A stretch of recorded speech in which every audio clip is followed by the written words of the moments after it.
Good morning, Alex and friends. I'm Grace. Today is Tuesday, October 29th, 2024, and you're listening to Alex's News.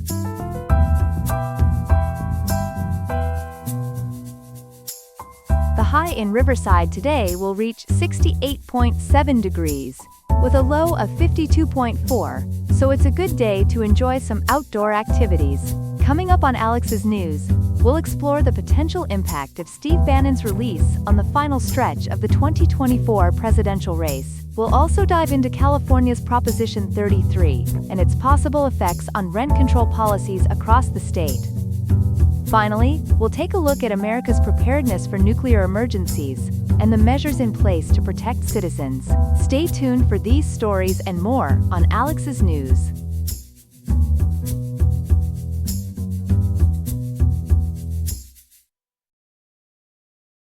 We begin with a developing story in the world of politics. Steve Bannon, a key ally of former President Donald Trump, has just been released from prison. To discuss this further, we're joined by our political correspondent, Ethan. Ethan, can you give us some background on Bannon's imprisonment and release? Certainly, Grace. Steve Bannon was released today, October 29, 2024, from the Federal Correctional Institution in Danbury, Connecticut. He had been serving a 4-month sentence for contempt of Congress. According to reporting from the Associated Press, Bannon was convicted in July 2022 on 2 counts of contempt for refusing to comply with subpoenas issued by the House Select Committee investigating the January 6, 2021 attack on the U.S. Capitol. That's right, I remember that case. Now, Ethan, what are Bannon's plans following his release?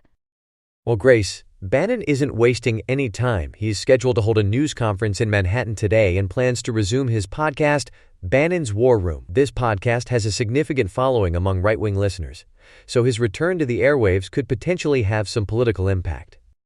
Speaking of political impact, Ethan, this release comes just 1 week before the 2024 presidential election. How might this affect the race? That's a great question, Grace. The timing is certainly interesting. Donald Trump is seeking to regain the presidency against Democratic Vice President Kamala Harris, and the election is just 7 days away. Bannon and his supporters are framing his imprisonment as a form of political martyrdom, suggesting that his release could galvanize support for Trump's campaign. However, it's important to note that there's no concrete evidence of a measurable impact on voter turnout or polling numbers in this final week. So it's still unclear whether this will have any significant effect on the election. Exactly. As WJLA, an ABC News affiliate, has reported, analysts note that the 1-week period before the election might not be sufficient for Bannon's release to have a substantial impact on the race. The political landscape is complex, and interpretations of this event's significance vary depending on political leanings. I see. Now, Ethan, is this the end of Bannon's legal troubles? Not at all, Grace. According to the Economic Times, Bannon still faces additional criminal charges in New York State Court. These include money laundering, conspiracy, and fraud, related to his involvement in a We Build the Wall fundraising campaign. A trial for these charges is scheduled to begin in December 2024, just about a month after the election. It seems like Bannon will remain in the news for some time to come. Thank you for that comprehensive update, Ethan. We'll be sure to keep our viewers informed as this story develops. You're welcome, Grace. We'll certainly be watching closely as events unfold. Thank you, Ethan. Now let's move on to our next story. We're now turning to a story that could have a significant impact on California renters and landlords. Proposition 33, set to appear on the November 2024 ballot, aims to repeal the Costa-Hawkins Rental Housing Act of 1995. Joining us to discuss this is our reporter, Chloe. Chloe, can you tell us more about what Proposition 33 entails? Certainly, Grace. Proposition 33, if passed, would give cities and counties in California more authority to enact or expand rent control measures. This could lead to substantial changes in rent control policies across major metropolitan areas like Los Angeles, San Francisco, and San Jose. What are some of the key potential impacts if this proposition passes?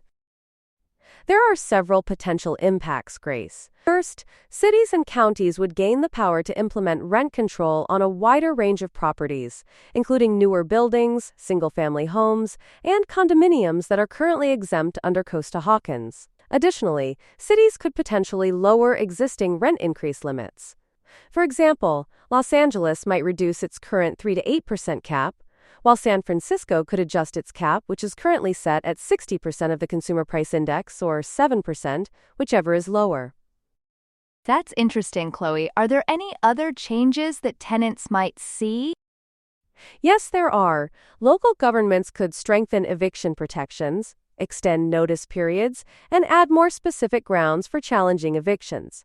Some cities might even consider implementing rent rollbacks, similar to measures seen in other jurisdictions.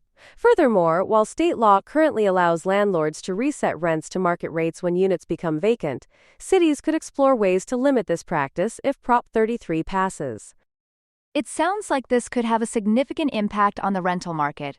But I'm curious, what does the evidence say about the long-term effectiveness of rent control? That's an excellent question, Grace. According to multiple studies, the evidence on the long-term effectiveness of rent control in improving housing affordability and reducing homelessness is mixed and often negative. Expanding rent control can lead to reduced housing supply, as landlords may convert rental properties to other uses or sell them. It can also lead to increased housing costs in the long run, particularly in uncontrolled sectors and for new tenants. Are there any other potential negative effects? Yes, there are. Studies have shown that rent control can lead to gentrification, as developers may focus on building higher-end housing to offset potential losses. It's also been associated with reduced property values and neighborhood desirability. Interestingly, research has found that rent control often benefits higher-income, older, and white residents more than low-income residents who need affordable housing most. That's certainly food for thought. Have any California cities implemented rent control policies recently? And if so, what have been the results? Yes, cities like San Francisco, Los Angeles, and Berkeley have implemented various rent control policies in recent years, with mixed results. While these policies have helped maintain affordability for some long-term tenants, they've also been associated with reduced rental supply, higher market rate rents for new tenants, and potential displacement of residents who can't afford increased rents when units become vacant. It sounds like a complex issue with no easy answers. Chloe, when will Californians be voting on this proposition? Californians will be voting on Proposition 33 in just over a year from now, on November 5, 2024, which is 373 days from today. Thank you, Chloe, for this comprehensive look at Proposition 33 and its potential impacts on California's rental market. You're welcome, Grace. It's certainly an issue that voters will need to consider carefully. Indeed it is. Thanks again, Chloe, for your report. Here are some other headlines. A renowned French actor has spoken out about the sexual assault case against gay copyright Gerard Depardieu, highlighting the need for change in the French film industry. The case has sparked discussions about the slow progress of the #MeToo movement in France. Yemen's Houthi rebels have targeted another ship in the Bab el-Mandeb Strait off the Red Sea. The attack involved rocket-propelled grenades and missiles, though the vessel was not damaged. This incident is part of the Houthis' ongoing campaign to disrupt maritime traffic in the region. Recent ballot drop box fires in Oregon and Washington have rekindled concerns about election security and the impact of conspiracy theories. The incidents have prompted officials to increase security measures and collection frequency. Hungarian Prime Minister Viktor Orseman's visit to Georgia following a controversial parliamentary election has raised eyebrows. Orbán declared the election free and democratic, contradicting opposition claims and international concerns about electoral irregularities. Hip-hop mogul Sean Diddy Combs is facing 2 new lawsuits alleging sexual assault of minors. These allegations add to a series of legal troubles for Combs, who is currently incarcerated on federal sex trafficking charges. Now we turn to a fascinating story about a secret team of nuclear first responders in the United States. Joining us to discuss this is our national security correspondent, Ethan. Ethan, tell us about this group known as NSTE. Thank you, Grace. The Nuclear Emergency Support Team, or NEST, is a highly specialized and secretive group within the U.S. government that has been preparing for and responding to nuclear emergencies for 50 years. According to reporting from NPR, NEST was established in 1974 following a hoax nuclear bomb threat in Boston and was formally created by then-President Gerald Ford. That's quite a long history. What exactly does NEST do? Well, Grace, NEST is responsible for responding to a variety of nuclear threats. As reported by Public Radio Tulsa, their duties include responding to lost or stolen nuclear weapons, nuclear bomb threats, and radiation dispersal threats. They also conduct radiological monitoring, locate and neutralize nuclear threats, and monitor large-scale public events. Interesting. Who makes up this team? According to NPR's investigation, NEST is composed of scientists, federal law enforcement personnel, and regulators who take time from their day jobs to prepare for nuclear incidents. It's worth noting that they operate much like a volunteer firefighting unit, but with a focus on nuclear threats. These team members possess high-level security clearances and undergo specialized training. That's quite a unique setup. Can you tell us about any specific missions NEST has been involved in? Certainly, Grace.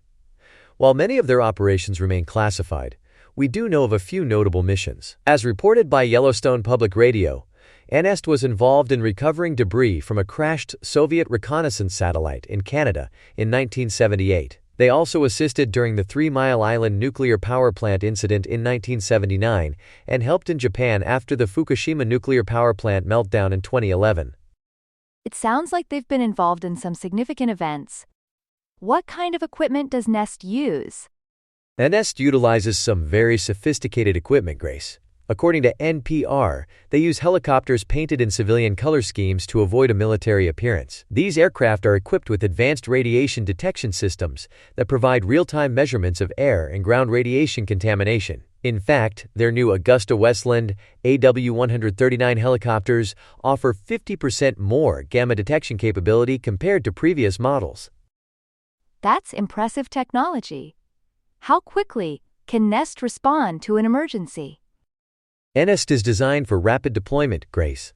According to the information gathered by Perplexity AAI, the team can gather their gear and be airborne within 4 hours in response to unexpected calls for action. It's also worth noting that NEST aircraft regularly monitor large events like the Super Bowl and national conventions, even without specific threats.